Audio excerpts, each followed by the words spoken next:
ওমা হ্যাঁ চিংড়িটাও বসাচ্ছ? হ্যাঁ এই দেখ এটা মাছ হচ্ছে আর চিংড়ি। হয়ে যাবে তাতে, তাহলে দুটো করে দিয়ে বসে দিই। হ্যাঁ এই দেখ চিংড়ি ধুয়ে গেছে। ওমা হ্যাঁ চিংড়ির কি করবে আজকে? চিংড়ির মালাইকারি করবো। এই দেখ চিংড়ি ধুয়ে বেছে কুটে রেখেছি আর মশলাও বেটে নিয়েছি। এই দেখ ভিতরে আছে লঙ্কা বাটা, পাকা কাঁচা লঙ্কা বাটা আছে, নুন হলুদ একবারই নিয়ে নিয়েছে এটা। তারপর আছে সর্ষে বাটা, জিরা বাটা, পোস্ত বাটা আর পেঁয়াজ বাটা। চিংড়ির মালাইকারি করতে পেঁয়াজ বাটা আমার লাগে, পোস্ত বাটা পেঁয়াজ বাটার মাছ লাগে। তেল দিয়ে দিলাম, কালো জিরে দিয়ে দিলাম, পেঁয়াজ বাটা,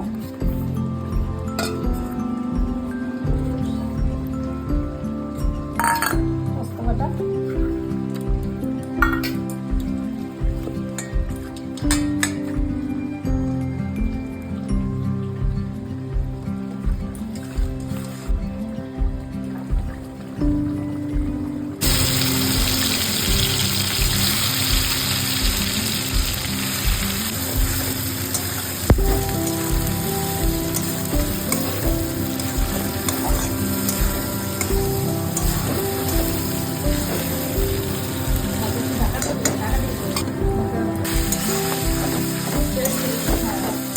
আর একটা মানে পেঁয়াজ আর পোস্ত বাটা দেওয়া হবে না, মানে একটু টেস্টটা কত সুন্দর লাগছে বল।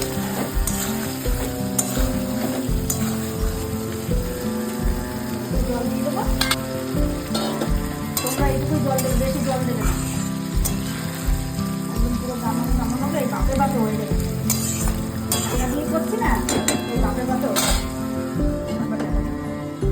দেখো বন্ধুরা কত সুন্দর কালার হয়েছে, আমার মাছ হয়ে গেছে, চিংড়ি মাছের মালাইকারি হয়ে গেছে, এখন নামাবো।